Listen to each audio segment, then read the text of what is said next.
by transcription. I've got a date with Judy, a big date with Judy. Oh, jeepers and jeepers. I've got a date with Judy, and Judy's got one with me.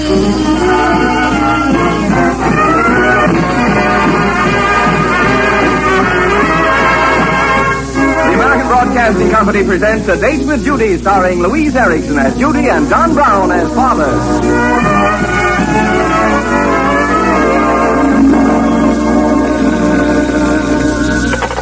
Hello, Judy. This is Oogie. Oh, hello, Oogie. What time will you be over tonight?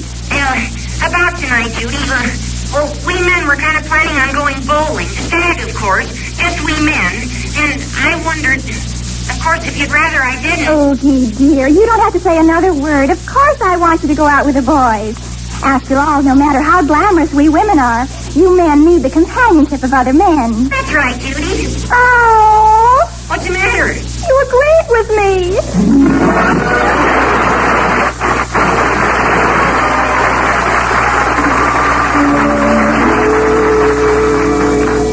Well, it's a very quiet evening at the Foster house. Judy's parents and her kid brother Randolph are sitting in the den, peaceful, happy, and contented.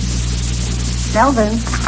Yes, you. Want to go to the movies? Yeah, Humphrey Bogart is playing Tokyo Joe. Dora, I'd do anything in the world for you. I'd move mountains and rivers. But you don't want to go to the movies. not tonight. I don't think anything could get me out of the house. It's so nice and quiet and peaceful. Oh, for the love of heaven. Will somebody please tell Judy to turn that radio down?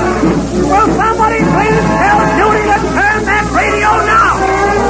Father, please, you're making so much noise. I'm making so much noise. Yes. Oogie and his orchestra just started to practice in the living room.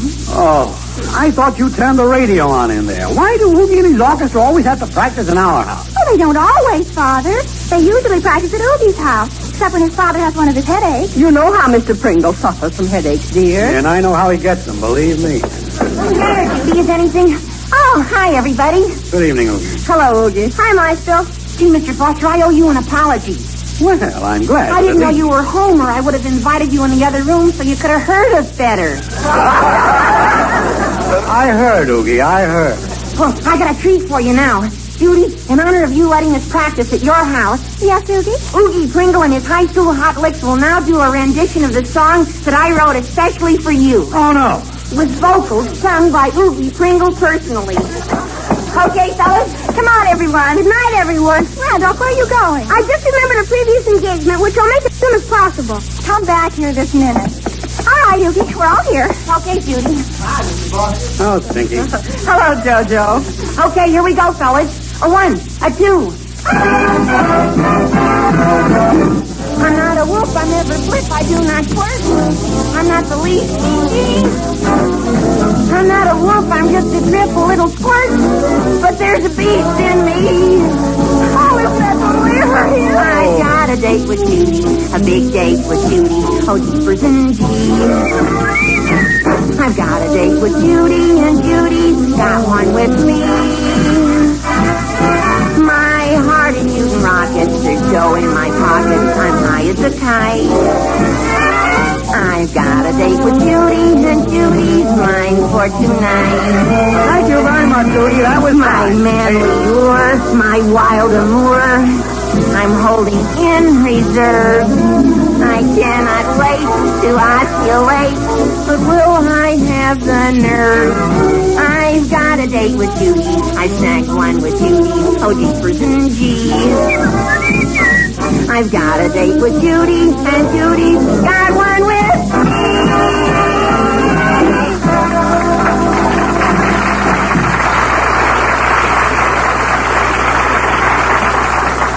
Well, Judy, that was wonderful, Oogie. Utterly wonderful.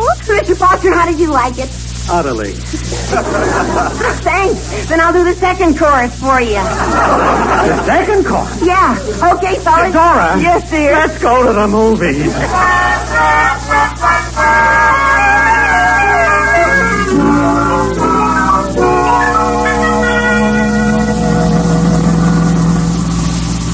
Well, you know, I really enjoyed enjoyed that picture. Yeah, I guess Humphrey Bogart is braver than anybody.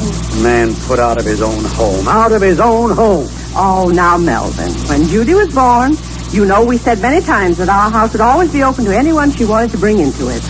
Her friends would be our friends. Her dates, our dates. Well, I didn't think she'd be having dates with an orchestra at the time. No, seriously, Dora, we've got to do something about this. Like what? I don't know, but ever since he wrote that song at least a year ago, I've heard it time and time again. Well, I bet he sings it to her twice a week. Well, he doesn't write many songs, you know. Well, thank heaven for that. Well, you can't blame him for wanting to serenade her a little. Oh. Remember, you wrote me a song once. Yes, I did, didn't I?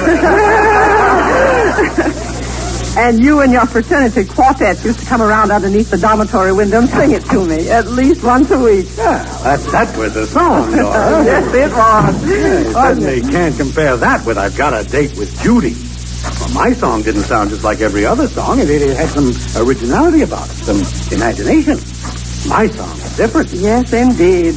I didn't have any corny bunch of hot licks playing it at the time. My quartet was different, too. It certainly was. And those four boys got a job later, playing in vaudeville. Oh, I'll never forget how excited we were when they got that 3-week contract. Dora, that's it. That's it. What's it? That's what the hot licks ought to do. Get a job nights, so they won't have to come around here. If they get some dates, you know, playing around at local dances and stuff, they wouldn't spend their nights here driving me crazy. Oh, what an idea. I'm going to suggest the matter to them right now. Hello, dear. Oh, hello, Father. Did you like the movie, Mother? I loved it.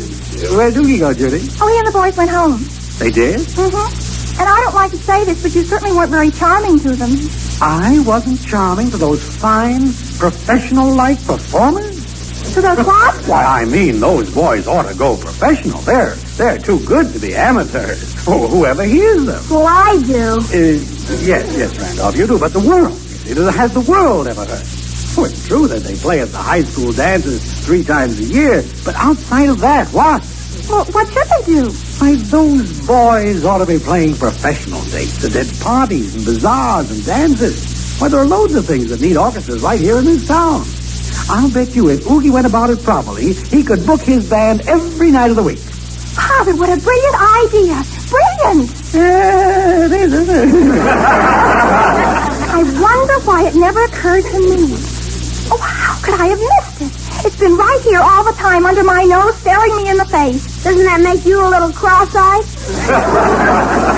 It's so obvious. Who would be better equipped than Oogie to go on the radio? Is the radio? Well, of course.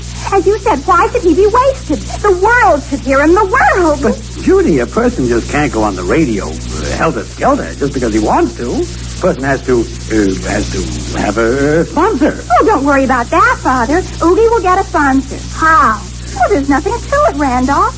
After all, who could advertise a product better than Oogie Pringle? Lassie. Randolph, you're just too young and immature to understand.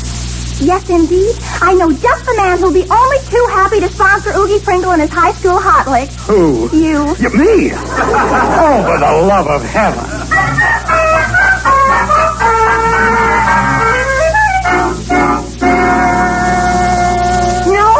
No. But, Oogie, do you want to waste your genius forever? Oh, no, but Oogie, look ahead. You'll start at the radio here, on the local radio station. Then, after a few months, you'll be getting offers from Cleveland or Cincinnati.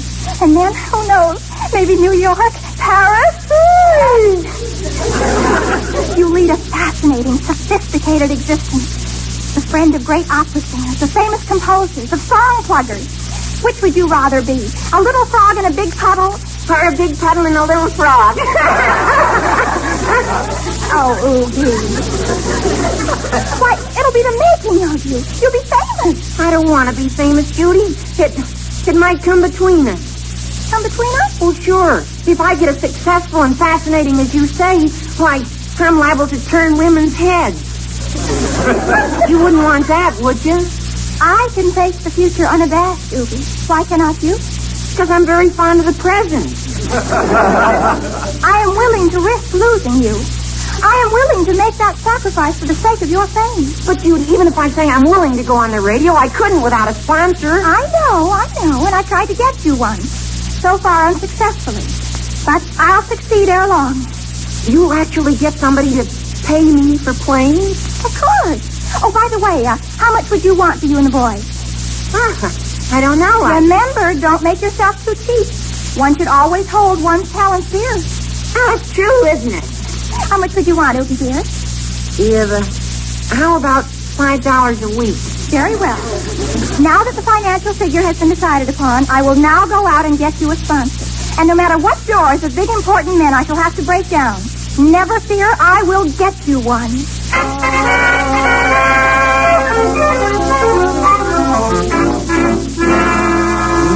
No. But, Father, it was your idea in the first place about Oogie playing professionally. Yeah, but I didn't know that I was going to get stuck with it personally. But think of the opportunity. You can advertise your canning factory. You'll sell thousands of extra cans as a result. Isn't that true, Mother? That's true, Melvin. Isn't that true, Randolph? You see, Father, and all it will cost you is the radio time and Oogie. Oogie has cost me too much already. But I can get him very cheap for you. He would be willing to work for you for $5 a week. But anybody else, he would sell $10. Is that so? You see? I saved you $5 a week already. You just tell Oogie to stop raiding our icebox every night, and you'll save me another $5. Then you'll do it, Father. You'll sponsor Oogie? No, I will not. The whole idea is ridiculous. I think the people who are related to me are unsympathetic and full of lack of understanding. Oh, now, Judy. Every time I offer something constructive and valuable in the way of something concrete, I get stepped on before the germ of my idea ever gets a chance to bud into blossom. Judy, I'd like to go along with you on this sponsorship, but Oogie Pringle? Now, if you could offer Father Hetty Lamar for $5 a week. All right. Run down Oogie all you want. But I will show you. And someday when he's famous and big sponsors all over the world are bidding for his services, then you'll come to me, Father, on your bended knees, greeting. It's all right. I'll struggle on alone somehow until I get Oogie to the top. But when he is there, I just want you to remember one thing. What's that? Don't try to bask in his glory. All right, dear, I won't. Don't say, yes, sir, I knew him when. Yes, sir, I helped that lad get where he is. Don't ever say that, Father. Promise. I promise.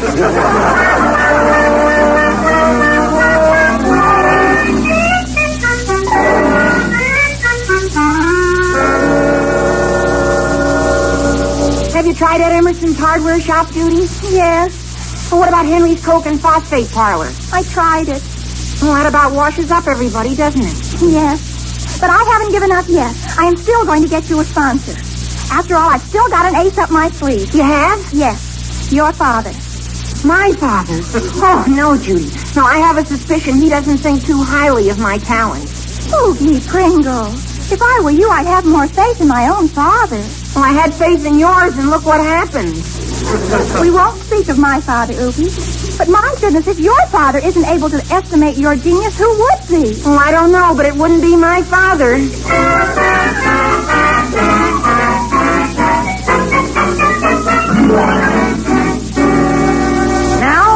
No. But Mr. Pringle. It's a very flattering offer, Judy, but no.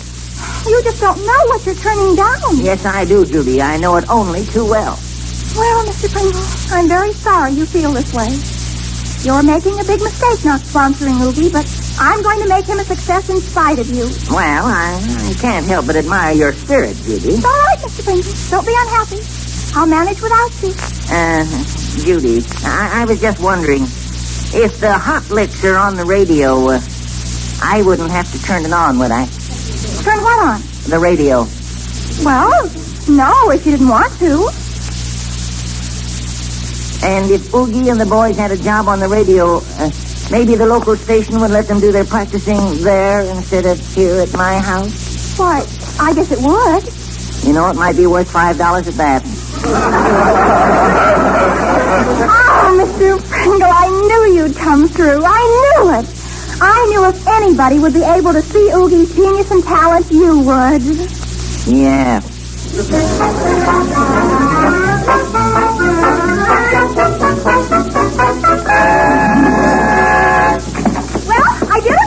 You did what, dear? I got Oogie a sponsor. You did? You really did? Yes. Why, that's wonderful. Wonderful. It's a miracle. Well, how did you do it, Judy? Oh, it was nothing at all. I merely made Oogie's price a little cheaper. Cheaper than $5? Yes. The sponsor won't have to pay him anything. Well, that's cheaper, all right. He was going to pay Oogie $5 at first, but when he found out how much the airtime cost, he was forced to cut Oogie's price. Of course, there are one or two other minor drawbacks, but I'm sure in time they'll be overcome. Drawbacks? Such as what? Well, the contract with his sponsor is for only 1 week. He hopes by then somebody else will take the mess off his hands. I mean, that somebody else, richer and more wealthy than himself, will be able to pay Oogie what he so richly deserves. He wouldn't want to stand in the boy's way. Well, of course not. So the whole thing is on a temporary basis, of course, but I know that after... Boy, just think. For a whole week, Oogie and his high school hoplics are going to be busy every night. Oh, not every night, Father. Not every... No, every morning. Every morning? Yes. Morning time on the air is cheaper than evening time, and of course, the sponsor had a limited budget. When's his first program, dear? Tomorrow morning. What time? I certainly want to be listening. 5 o'clock. 5 o'clock in the morning? Uh-huh. It so happened that was the only time the radio station had available. But they promised me that in a week, if we had a permanent sponsor, they'd move Oogie to a much better time than 5 a.m. Oh, they did? Yes. They're going to have 6 a.m. available.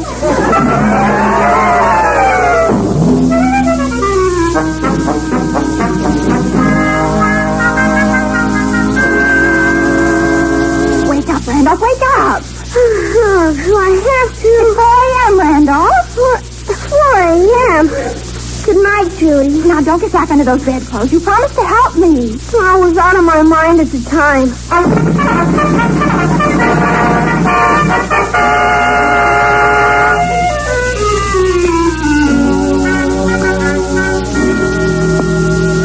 Now, Oogie, this is the 4th time I phoned you, and you simply got to get out of bed and stay out of bed this time. This is not Oogie. And I know it's the 4th time you phoned me because I heard it ring every darn time. And I'm not only going to stay out of bed, but I'm going to come over to your house and complain to your parents, Judy Foster. Oh, Mr. Pringle, it's you. Yes, Mr. Pringle, it's me. I didn't mean to wake you up, Mr. Pringle. Oh, you didn't, did you? No, it's in the contract. You don't have to listen to the program. Judy, do you realize you've awakened my entire household, including my wife? And you know how my wife is in her waking moments. And do you realize... I'm sorry, but it's 4:30, and Oogie's got to be at the radio station in time. Please, Mr. Pringle, is he dressed yet? Yes, he's dressed and in the kitchen eating breakfast in his sleep. Well, tell him to hurry. And, Mr. Pringle, promise me you'll go right back to sleep. I wouldn't want to break your contract for anything. Back to sleep. Now, she tells me. I'm so wide awake after 4 phone calls I can scream. Not only that, but I think I will.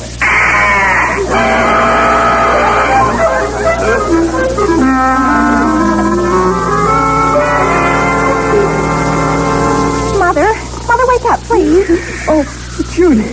What time is it? 4:35. Father, wake up. What happened? It's almost 4:45, Father. You wouldn't want to miss Oogie's radio program, would you? Yes. Father. Oh, please don't put your head back under the covers. The least you can do when a personal friend of mine is on a citywide hookup is listen to him. Why? Oh, it's hard for me. I'm going down to the radio station with him. Father, it's your responsibility to keep Father awake during the program. I've got to run. All right, dear. Good night, Dora. I'm going back to sleep. Now, Melvin, wake up. This was your idea about Oogie going professional, and you're going to suffer through it just like anybody else. I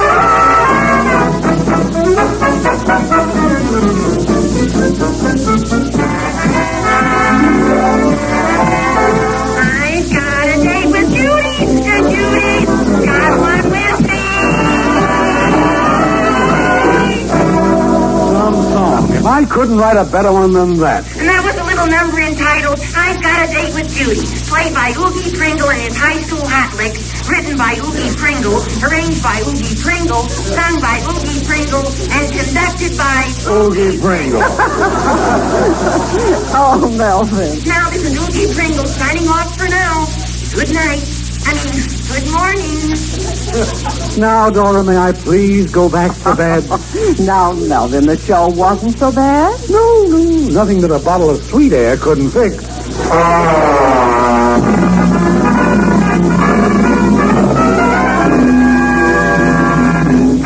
Well, did you hear it?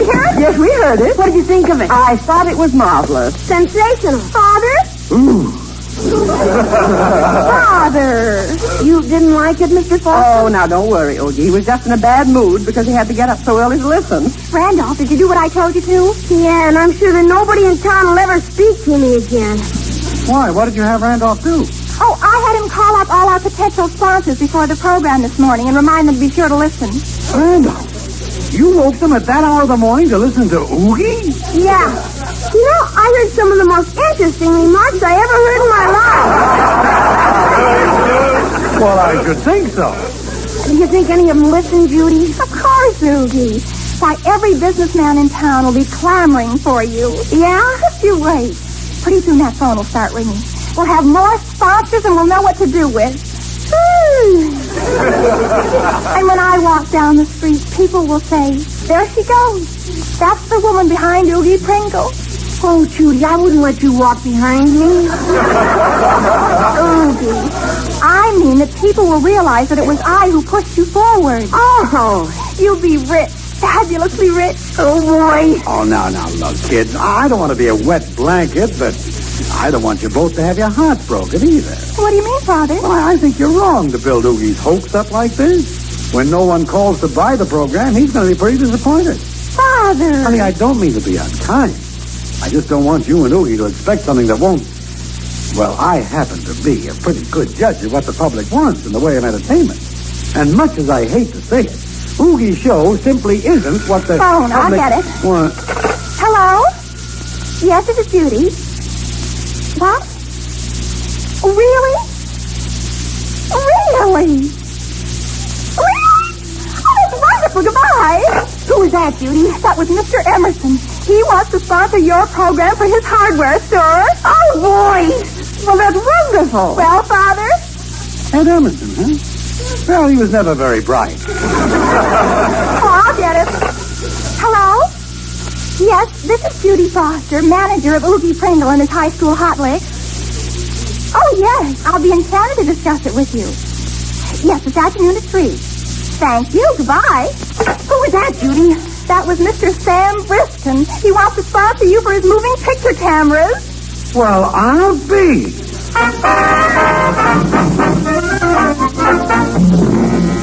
Well, I don't know, Mr. Hibbles.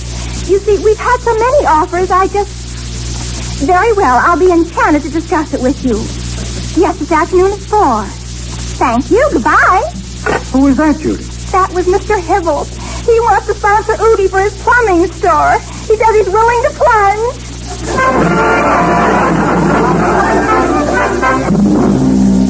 Yes, Mr. Braun. I'm sorry, Mr. Braun. I wouldn't think of letting you cut Oogie's price. Oh, no, Mr. Braun. I know Oogie very well, and he wouldn't mind a bit paying a big income tax. Very well. I'll be enchanted to discuss it with you. Yes, this afternoon at 5. Thank you. Goodbye. Who was that, Judy? That was Mr. Braun from the Morris Meat and Vegetable Market. He wanted to give Oogie rutabagas instead of money. Rutabagas, huh? Yes. But I don't like rutabagas. That's what I told him. Oogie, isn't this the most exciting day of your life? Yeah, boy, do I feel snazzy. Well, come on. We've got a very busy afternoon ahead of us, transacting these business deals. And, Oogie, when I'm transacting, please don't speak. Just sit there looking aloof and talented. All right, Judy. Well, goodbye, everybody. Goodbye, dear. Good luck. Have a good time transacting. We will, Randolph. Goodbye, Father. Wait a minute, Judy. Yes, Father? Could I speak to you privately? Of course, Father.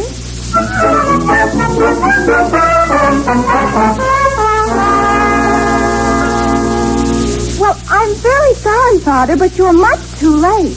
And besides, I warned you were passing up a terrific thing. You did nothing of the kind. You hardly gave me a whack at it. Moreover, you deliberately put on the darn program at a time when I was scarcely awake to listen to it properly. Well, that's true. I have a right to that program. It was my idea. If anybody's going to sponsor it, I am. Hardware, indeed. Plumbing, vegetables, rutabagas. But people who buy cans, now that's something different. All right, Father, if you really want It's the deal, Judy, it's the deal. The Foster Canning Company will sponsor Oogie Pringle. Just a minute, Father. You've forgotten one thing. What's that? The financial arrangements. The financial... Yes. Oogie's price has gone way up since this morning. But, dear, you've forgotten one thing. You see, I'm your father, and daughters never take advantage of their own fathers. Father, dear, you're the nicest father a girl ever had for a father. But until we get the financial discussions over, I've never seen you before in my whole life.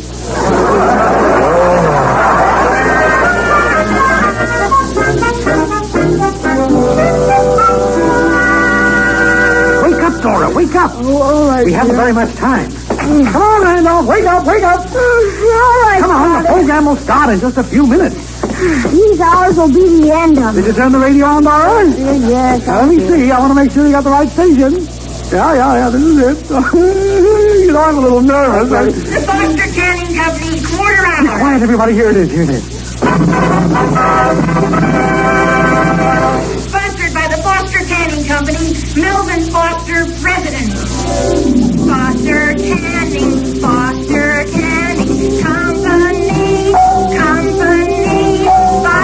from us. Can.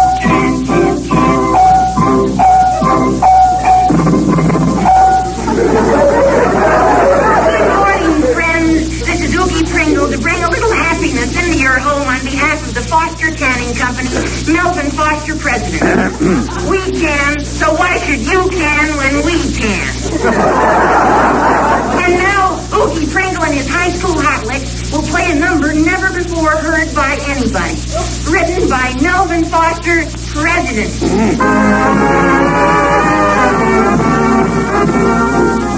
Melvin, your soul. That was one thing I insisted on, Dora. I absolutely refused to let Oogie do I've Got a Date with Judy. Now, my song has some originality about it, some imagination. Listen, Dora. I rendezvous with Dora, not Jenny Bell or Flora. That's all right. Digga-digga-doo. When he brings me I rendezvous with Dora. Isn't that nice? Really a great song, you know?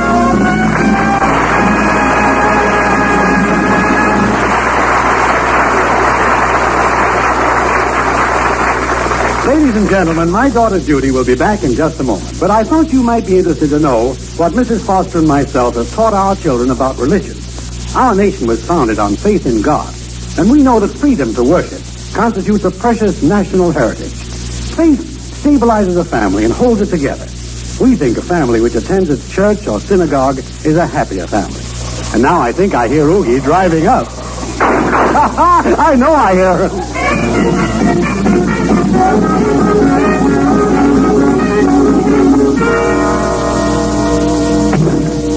Oh, Oogie, I'm sorry the door fell off.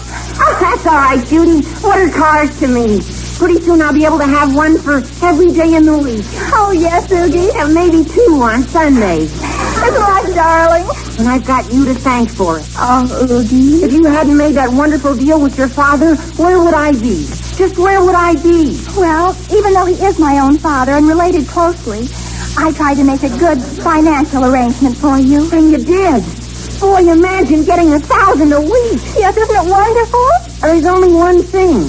What am I going to do with 1,000 cans? This program is transcribed. The Date with Judy is written by Aline Leslie and stars Louise Erickson as Judy and John Brown as father, with Myra March as mother and Dick Glenn as Oogie. Johnny McGovern plays Randolph. Fred Howard was Mr. Pringle. Music was composed and conducted by Buzz Adlin. The program is produced and directed by Ellen Mack. This is Ralph Langley inviting you to be with us next week at this same time to keep your date with Judy. This is ABC, the American Broadcasting Company.